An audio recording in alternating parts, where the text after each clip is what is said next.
Hello guys, welcome to good stories revenge love episode 17. ఈ ఎపిసోడ్లో ఆ కాగితం మీద ఉన్న మాటలు ఇంకా అతని మనసులో తిరుగుతున్నాయి.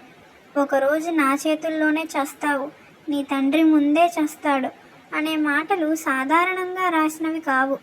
వాటిలో కోపం ఉంది, ద్వేషం ఉంది, ముఖ్యంగా భయపెట్టే ఉద్దేశం ఉంది. ఇది ఎవరు పెట్టారు అని అతని మనసులో ప్రశ్న వచ్చింది. ఎందుకు పెట్టారు? అన్వితకు ఏమైనా ప్రమాదం ఉందా అని ఆలోచించాడు. అతని చూపు అన్విత టేబుల్ వైపు వెళ్ళింది. అక్కడ ఎవ్వరూ లేరు, కుర్చీ ఖాళీగా ఉంది. సంజయ్ కొద్దిసేపు ఆలోచించాడు. ఆమెను అడగాల, ఎవరైనా మీ మీద కోపంగా ఉన్నారా అని అడగాల, ఎవరైనా మీకు ఇబ్బంది పెడుతున్నారా అని అడగాల. అతనికి ఏది సరైనదో అర్థం కాలేదు. ఒకవేళ అడిగితే ఆమె భయపడొచ్చు, ఆమె మనసులో లేని అనుమానాలు కూడా రావచ్చు అని అనుకున్నాడు. అప్పుడే బయట నుండి అడుగుల శబ్దం వినిపించింది. అందరూ తిరిగి వస్తున్నారు. సంజయ్ వెంటనే ఆ కాగితాన్ని మడిచాడు. అతను కుర్చీలో సరిగ్గా కూర్చున్నాడు. మానిటర్ వైపు చూసినట్టు నటించాడు. కొన్ని క్షణాల తర్వాత అన్వితతో పాటు మిగతా వాళ్ళు కూడా లోపలికి వచ్చారు. అందరూ నవ్వుకుంటూ మాట్లాడుకుంటూ వస్తున్నారు. అన్విత కూడా వాళ్ళతో ఏదో చెబుతోంది. ఆమె ముఖంలో కాసేపటి తర్వాత కనిపించిన ప్రశాంతత ఉంది. ఆమె నవ్వింది. ఆ నవ్వు చూసిన సంజయ్ ఒక్కసారిగా తన నిర్ణయం మార్చుకున్నాడు. ఇప్పుడు అడగకూడదు అని అనుకున్నాడు. ఇప్పుడే ఆ విషయం చెబితే ఆమె మళ్ళీ ఆలోచనల్లో పడిపోతుంది అని అనుకున్నాడు. అతను ఆ ఆలోచనను అక్కడే ఆపేశాడు. అందరూ వాళ్ళు తమ తమ సీట్ల దగ్గరకు వచ్చారు. విమల్ కుర్చీ లాగుతూ కూర్చున్నాడు. అయ్యో, ఈరోజు భోజనం బాగుంది అని అన్నాడు. పక్కన మరో ఉద్యోగి నవ్వాడు. నువ్వు ప్రతిరోజు అదే అంటావు అన్నాడు. అందరూ నవ్వారు. సంజయ్ కూడా నవ్వాడు. తర్వాత కాసేపు చిన్న చిన్న మాటలు సాగాయి. అన్విత తన కుర్చీలో కూర్చుంది. అప్పుడే ఆమె సంజయ్ వైపు చూసింది. మీరు ఇంత త్వరగా ఎందుకు వచ్చారు అని అడిగింది. సంజయ్ వెంటనే సమాధానం చెప్పాడు. టేబుల్ శుభ్రం చేయాలని అన్నాడు. అప్పుడే విమల్, అది నిజమే, అతని టేబుల్ మీద చాలా దుమ్ముంది, మరో వారం వదిలేస్తే చిన్న తోట పెరిగేది అన్నాడు. గది మొత్తం నవ్వులతో నిండిపోయింది. కొద్దిసేపటికి అందరూ పనిలో పడిపోయారు. గది మళ్ళీ నిశ్శబ్దంగా మారింది. కబోర్డ్ శబ్దాలు మాత్రమే వినిపిస్తున్నాయి. కానీ సంజయ్ మాత్రం పూర్తిగా పనిలో లేడు. అతని చూపు తరచూ చుట్టూ తిరుగుతోంది. అన్విత టేబుల్, ఎవరు చూస్తున్నారు, ఎవరు వెళ్తున్నారు అన్నీ గమనిస్తున్నాడు. ఆ కాగితం బయట నుంచి వచ్చిన వ్యక్తి పెట్టడం కష్టం, కార్డు లేకుండా లోపలికి రావడం అంత సులభం కాదు అని అనుకున్నాడు. అతని అనుమానాలు పెరుగుతున్నాయి. అప్పుడే అతని దృష్టి ఒక చోట ఆగిపోయింది. ప్రదీప్ తరచూ అన్విత వైపు చూస్తున్నాడు. అది ఒకసారి కాదు, 2 సార్లు కాదు, చాలాసార్లు జరిగింది. సంజయ్ మౌనంగా గమనించాడు. వింతగా ఉంది, ఎందుకు ఎన్నిసార్లు చూస్తున్నాడు అని అనుకున్నాడు. అలా ఒక నిర్ణయం తీసుకున్నాడు. ప్రదీప్ మీద కన్ను పెట్టాలి, ఏదైనా సంబంధం ఉందేమో చూడాలి అనుకున్నాడు. సాయంత్రం పని సమయం ముగియబోతుంది. అందరూ నెమ్మదిగా పనులు ముగిస్తున్నారు, ఫైలు సర్దుతున్నారు. అప్పుడు విమల్ ఒక్కసారిగా లేచాడు. సంజయ్ అన్నాడు. ఏమైంది అన్నాడు సంజయ్. చాలా రోజుల తర్వాత వచ్చావు కదా, పార్టీ కావాలి అన్నాడు. పక్కనే ఉన్న వాళ్ళు కూడా అవును, పార్టీ కావాలి అన్నారు. సంజయ్ నవ్వాడు. అప్పుడే అన్విత మాట్లాడింది. నేను రాలేను అంది. అందరూ ఆమె వైపు చూశారు. ఎందుకు అని అడిగారు. ఇంట్లో పనుంది, ఈరోజు కుదరదు అంది. విమల్ వెంటనే అయ్యో పర్లేదులే, తర్వాత అందరం కలిసి వెళ్దాం అన్నాడు. అందరూ అంగీకరించారు. అన్విత తల ఊపింది. తర్వాత తప్పకుండా వస్తాను అని అంది. అందరూ ఇంకా మాట్లాడుతూనే ఉన్నారు. అంతలో అన్విత ఆమె బ్యాగ్ తీసుకుని నిశ్శబ్దంగా బయటికి వెళ్ళిపోయింది. వాళ్ళెవరూ పెద్దగా గమనించలేదు, కానీ సంజయ్ అది గమనించాడు. అతను వెంటనే తన బ్యాగ్ తీసుకుని కుర్చీ నుంచి లేచాడు. నేను వెళ్తాను అని తొందరగా వెళ్ళిపోయాడు. అందరూ ఒకరినొకరు చూశారు. ఇవాళ అందరూ తొందరలో ఉన్నారు అని ఒకరు అన్నారు. మిగతా వాళ్ళు నవ్వారు. వాళ్ళు కూడా నెమ్మదిగా బయటికి వెళ్ళారు. ఆఫీస్ బయట అన్విత నడుస్తోంది. సంజయ్ త్వరగా ఆమె దగ్గరకు వచ్చాడు. అన్విత అని పిలిచాడు. ఆమె వెనక్కి తిరిగింది. మీరింత త్వరగా ఎందుకు వెళ్తున్నారు అని అడిగాడు. అన్విత, ఏమీ లేదు, పార్టీకి రావాలనిపించలేదు అంతే అంది. సంజయ్ కొద్దిసేపు ఆమె ముఖం చూశాడు. ఈ ఉదయం నుంచి ఆమె కొంచెం భిన్నంగా ఉంది, అది అతనికి స్పష్టంగా కనిపిస్తోంది. ఎక్కువ ఆలోచించకండి అని అతను మెల్లగా అన్నాడు. అన్విత అతని వైపు చూసింది. నేను ఆలోచిస్తున్నానని ఎవరు చెప్పారు అంది. మీ ముఖమే చెబుతోంది అన్నాడు సంజయ్. అన్విత ఏమీ అనలేదు. సంజయ్ విషయం మార్చాడు. నా గిఫ్ట్ సంగతి ఏంటి అని అడిగాడు. అన్విత ఒక్కసారిగా నవ్వుకుంది. మళ్ళీ అదేనా అంది. అవును, తెలుసుకోవాలి అని అన్నాడు. ఇంత తొందర ఎందుకు అంది. అంటే ఇవాళ కూడా చెప్పరా అని అడిగాడు. లేదు, రేపు ఇస్తాను, అప్పటి వరకు ఆగండి అంది. సంజయ్ సరే ఆగుతాను అన్నాడు. కొద్దిసేపు ఇద్దరూ కలిసి నడిచారు. తర్వాత బస్ స్టాప్ దగ్గరికి వచ్చారు. సరే రేపు కలుద్దాం అంది అన్విత. సరే అన్నాడు సంజయ్. అన్విత బస్ ఎక్కింది. సంజయ్ అక్కడే నిలబడి చూస్తున్నాడు. తర్వాత నెమ్మదిగా ఇంటివైపు నడవడం మొదలుపెట్టాడు. ఈరోజు అతని మనసు ప్రశాంతంగా లేదు. ఆ బెదిరింపు కాగితం గుర్తొస్తుంది. ప్రదీప్ గుర్తొస్తున్నాడు. నిజంగా ప్రదీపేనా, లేక నేను ఎక్కువగా అనుమానిస్తున్నానా అని చాలా ప్రశ్నలు వచ్చాయి. కానీ అతనికి సమాధానం దొరకలేదు. అలా ఆలోచిస్తూ ఇంటికి చేరుకున్నాడు. మరోవైపు అన్విత కూడా ఇంటికి చేరుకుంది. బ్యాగ్ సోఫా మీద పెట్టి గదిలోకి వెళ్ళింది. చేతిలో ఫోన్ తీసుకుంది. కొద్దిసేపు అలా స్క్రోల్ చేస్తూ ఉంది. కానీ ఆమె మనసు వాటిలో లేదు. ఎప్పటికప్పుడు ఉదయం జరిగిన విషయాలే గుర్తొస్తున్నాయి. కొద్దిసేపటి తర్వాత ఆమె ఫోన్ పక్కన పెట్టి వంటగదిలోకి వెళ్ళింది. రాత్రి భోజనం తయారు చేయడం మొదలుపెట్టింది. మధ్య మధ్యలో గడియారం చూస్తోంది. ఇంకా శంకర్ రాలేదు. కొంతసేపటి తర్వాత తలుపు తెరుచుకున్న శబ్దం వినిపించింది. శంకర్ ఇంటికి వచ్చాడు.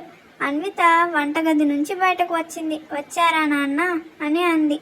అతను తల ఊపాడు. బ్యాగ్ పక్కన పెట్టాడు. తర్వాత ఒక్కసారిగా అన్విత అన్నాడు. ఏమైంది నాన్న అంది ఆమె. ఈ మధ్య ఎవరైనా కొత్తగా నీతో మాట్లాడడానికి ప్రయత్నించారా అని అడిగాడు. అన్విత ఆశ్చర్యంగా చూసింది. కొత్తగా అంటే అంది. అదే తెలియని వాళ్ళు అన్నాడు శంకర్. అలా ఎవరూ లేరు అంది. శంకర్ మెల్లగా ఊపిరి పీల్చుకున్నాడు. అలా అయితే మంచిది అని చెప్పి తన గదిలోకి వెళ్ళిపోయాడు. అన్విత మాత్రం మళ్ళీ వంటలో పడిపోయింది. కొంతసేపటి తర్వాత భోజనం సిద్ధమైంది. ఆమె టేబుల్ మీద అన్నీ పెట్టింది. గడియారం చూసింది. శంకర్ ఇంకా బయటికి రాలేదు. చివరికి ఆమె అతని గది దగ్గరకు వెళ్ళింది. తలుపు తట్టింది. నాన్న అని పిలిచింది. భోజనం సిద్ధమైంది అంది. తర్వాత శంకర్ అన్నాడు. నువ్వు తినేయమ్మా, నేను కాస్త బిజీగా ఉన్నాను, కొన్ని ఫైళ్ళు ఉన్నాయి, తర్వాత తింటాను అన్నాడు. అన్విత ఏమీ అనలేదు. సరే అని చెప్పి వెనక్కి తిరిగింది. కానీ ఆమెకు తెలుసు అతను ఫైళ్ళు చూడడం లేదు. నిజానికి శంకర్ తన గదిలో కూర్చోలేదు. అతను కిటికీ దగ్గర నిలబడి ఉన్నాడు. చేతిలో ఒక ఫోటో ఉంది. అది అనిత అంటే అన్విత తల్లి ఫోటో. అతను ఆ ఫోటోనే చూస్తున్నాడు. ఫైళ్ళు టేబుల్ మీద అలాగే ఉన్నాయి. అతని మనసు మాత్రం ఎన్నో సంవత్సరాల వెనక్కి వెళ్ళిపోయింది. అన్విత ఒంటరిగానే భోజనం చేసింది. ఈరోజు ఇంట్లో నిశ్శబ్దం ఎక్కువగా ఉంది. తర్వాత తన గదిలోకి వెళ్ళింది. శంకర్ గురించి ఆలోచించింది. నాన్న మళ్ళీ అదే జ్ఞాపకాల్లో ఉన్నారు అని ఆమెకు అర్థమైంది. ప్రతి సంవత్సరం ఇదే జరుగుతుంది. అందుకే ఈసారి కూడా ఏమీ అడగలేదు. చివరికి లైట్ ఆపి పడుకుంది. మరోవైపు సంజయ్ తన గదిలో పడుకున్నాడు. ఫోన్ చేతిలో ఉంది. అతను అలాగే స్క్రోల్ చేస్తున్నాడు. అప్పుడే ఒక ఆలోచన వచ్చింది. అన్వితకి ఇన్స్టాగ్రామ్ ఉందా అని అనుకుని అతను వెంటనే వెతకడం మొదలుపెట్టాడు. కొన్ని నిమిషాలు గడిచాయి. చివరికి అతనికి అన్విత అకౌంట్ కనిపించింది. అతని ముఖంలో వెంటనే ఆనందం కనిపించింది. దొరికింది అని మెల్లగా అన్నాడు. ఫోటో కూడా అన్వితదే. అతను వెంటనే ఫ్రెండ్ రిక్వెస్ట్ పంపించాడు. ఫోన్ వైపు చూస్తూ ఉన్నాడు. చివరికి ఫోన్ పక్కకు పెట్టి నిద్రపోయాడు. మరుసటి రోజు ఉదయం సంజయ్ చాలా ముందుగానే ఆఫీస్కి వచ్చాడు. ఇంకా ఎక్కువ మంది రాలేదు. గదిలో నిశ్శబ్దం ఉంది. అతను లోపలికి నడిచి వచ్చాడు. అప్పుడే ఒక గొంతు వినిపించింది. ఎవరో ఫోన్లో మాట్లాడుతున్నారు. సంజయ్ ఆగిపోయాడు. ఆ శబ్దం వచ్చిన వైపు చూశాడు. అది ప్రదీప్. అతను కిటికీ దగ్గర నిలబడి ఫోన్ మాట్లాడుతున్నాడు. సంజయ్ తెలియకుండా ఒక అడుగు వెనక్కి వేశాడు. ఆ తర్వాత జాగ్రత్తగా విన్నాడు. ప్రదీప్ చెప్తున్నాడు, అన్నీ మనం అనుకున్నట్టే జరుగుతున్నాయి, చింతించాల్సిన అవసరం లేదు, ఇంకొంచెం సమయం పడుతుంది అని. అలా చెప్పి కాల్ కట్ చేశాడు. సంజయ్ గుండె ఒక్కసారిగా బలంగా కొట్టుకుంది. అన్నీ మనం అనుకున్నట్టే జరుగుతున్నాయా ఏంటి అని ఆలోచించాడు. తన మనసులో అనుమానం పెరిగింది. వెంటనే ఫోన్ తీసుకున్నాడు. ప్రదీప్ కనిపించేలా చిన్న వీడియో రికార్డ్ చేశాడు. ఒక్క క్షణం అతనికి వెళ్ళి ప్రదీప్ కాలర్ పట్టుకోవాలని అనిపించింది. నువ్వే నా కాగితం పెట్టింది అని అడగాలనిపించింది. కానీ ఆగిపోయాడు. ఎందుకంటే తన దగ్గర ఆధారం లేదు, అనుమానం మాత్రమే ఉంది. అప్పుడే మరికొందరు ఉద్యోగులు లోపలికి వస్తున్న శబ్దం వినిపించింది. సంజయ్ వెంటనే తన టేబుల్ దగ్గరకు వెళ్ళిపోయాడు. ఏమీ జరగనట్టు కూర్చున్నాడు. మధ్యాహ్నం భోజన సమయంలో అందరూ కూర్చుని మాట్లాడుతున్నారు. సంజయ్ ఒక్కసారిగా అన్నాడు, అన్విత, నిన్న మీరు నా బహుమతి ఇస్తానన్నారు కదా అని. అన్విత ఒక్కసారిగా తల పట్టుకుంది. అయ్యో మర్చిపోయాను అంది. ఆ తర్వాత తానే నవ్వుకుంది. ఈరోజు వర్క్ అయ్యాక ఇస్తాను అని అంది. సరే అని అన్నాడు సంజయ్. ఆ తర్వాత అతను మెల్లగా అడిగాడు, మీకు కొత్త స్నేహితులు ఎవరైనా ఉన్నారా అని. లేరు అంది ఆమె. ఎవరైనా మీ మీద కోపంగా ఉన్నట్టు అనిపించిందా అన్నాడు. అన్విత ఆశ్చర్యంగా చూసింది. లేదు, అలాంటి వారు ఎవరూ లేరు అనుకుంటా. ఎందుకు అడుగుతున్నారు అని అంది. సంజయ్ వెంటనే అన్నాడు, ఏం లేదు, తెలుసుకుందామని అని అన్నాడు. అన్విత కొద్దిసేపు అతన్ని చూసింది. మీరు కూడా విచిత్రంగా మాట్లాడుతున్నారు అని అంది. ఏంటి అన్నాడు సంజయ్. ఈ మధ్య మీరు మా నాన్న ఇద్దరూ ఒకేలా అడుగుతున్నారు అని చెప్పింది. సంజయ్ ఒక్కసారిగా మీ నాన్న అని అడిగాడు. అవును, ఎవరైనా వెంట పడుతున్నారా అని అడుగుతున్నారు. కొత్త వాళ్ళు మాట్లాడుతున్నారా అని అడుగుతున్నారు అని అంది ఆమె. సంజయ్ ముఖం మారింది. అన్విత మాత్రం ఆలోచనలో పడింది. నిజం చెప్పాలంటే ఏదో అనుమానంగా ఉంది. మా నాన్న మాటలు, మీ ప్రశ్నలు ఇవి చూస్తుంటే ఎవరో నన్ను గమనిస్తున్నట్టుంది. కానీ నేను ఎంత ఆలోచించినా అలాంటి వ్యక్తి గుర్తుకు రావడం లేదు అని అంది ఆమె. సంజయ్ వెంటనే అన్నాడు, లేదు లేదు, నేను అలా అడగలేదు అని అతని విషయం మార్చేశాడు. కానీ అతని మనసులో మాత్రం ఆందోళన పెరిగింది. సాయంత్రం పని అయిపోయింది. ఇద్దరూ ఇంటికి వెళ్ళిపోయారు. సంజయ్ నల్ల రంగు చొక్కా వేసుకున్నాడు. అప్పుడే ఫోన్ మోగింది. అన్విత కాల్. అతను వెంటనే లిఫ్ట్ చేశాడు. హలో అన్నాడు. సంజయ్ అంది ఆమె. మా ఇంటి దగ్గర ఉన్న కెఫేకి రాగలరా ఇప్పుడు? అక్కడ గిఫ్ట్ ఇస్తా అని అంది.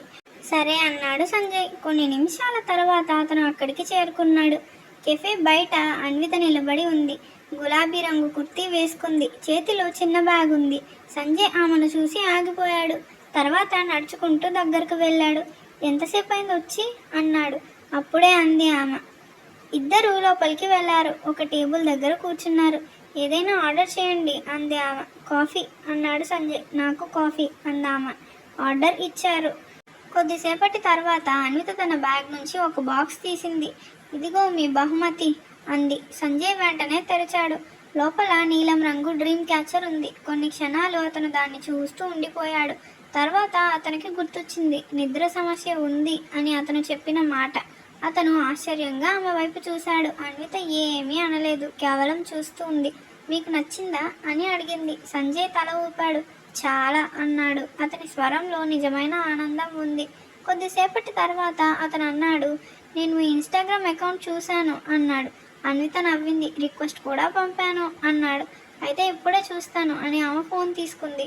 రిక్వెస్ట్ యాక్సెప్ట్ చేసింది. సంజయ్ వెంటనే తన ఫోన్ చూశాడు. Request accepted. అతని ముఖంలో చిన్నపిల్లాడిలాగా ఆనందం కనిపించింది. అన్విత అది చూసి నవ్వుకుంది. ఇద్దరు కొంతసేపు మాట్లాడుకున్నారు. కాఫీ తాగారు. సమయం గడిచిపోయింది. కొద్దిసేపటికి బయటకి వచ్చారు. అన్విత, సరే నేను వెళ్తాను అంది. నేను కూడా అక్కడి వరకు వస్తాను అన్నాడు సంజయ్. అవసరం లేదు, మా ఇల్లు దగ్గరే అంది ఆమె. పర్లేదు, ఇంకొంచెం మీతో నడవాలని ఉంది అన్నాడు. అన్విత ఏమీ అనలేదు. ఇద్దరూ కలిసి నడిచారు. కొద్దిసేపటికి ఆమె ఇంటి దగ్గరికి చేరుకున్నారు. సరే బాయ్ అంది. బాయ్ అన్నాడు సంజయ్. ఆమె ఇంటికి వెళ్ళిపోయింది. సంజయ్ అక్కడ కొన్ని క్షణాలు నిలబడ్డాడు. తర్వాత ఒక్కసారిగా వెనక్కి తిరిగి చుట్టూ చూశాడు. ఎవరైనా గమనిస్తున్నారా అని చూశాడు. ఎవరూ కనిపించలేదు. అతను నెమ్మదిగా నడవడం మొదలుపెట్టాడు. కొన్ని నిమిషాలు నడిచిన తర్వాత అతని చూపు ఒక నిర్మాణంలో ఉన్న భవనం మీద పడింది. అక్కడి నుంచి ఒక వ్యక్తి బయటకు వస్తున్నాడు. సంజయ్ మొదట పట్టించుకోలేదు. కానీ ఆ వ్యక్తి ముఖం కనిపించగానే అతను ఒక్కసారిగా ఆగిపోయాడు. అతని కళ్ళు పెద్దవయ్యాయి. గుండె వేగంగా కొట్టుకుంది. ఆ వ్యక్తి ప్రదీప్. ప్రదీప్ ఆ భవనం నుంచి బయటకు వస్తున్నాడు. సంజయ్ షాక్లో అక్కడే నిలబడ్డాడు. తర్వాత ఏం జరుగుతుందో తెలుసుకోవాలంటే లైక్ చేసి, షేర్ చేసి, కామెంట్ చేయండి. ఇలాంటి మరిన్ని వీడియోల కోసం సబ్స్క్రైబ్ చేసుకోండి. Thank you for watching.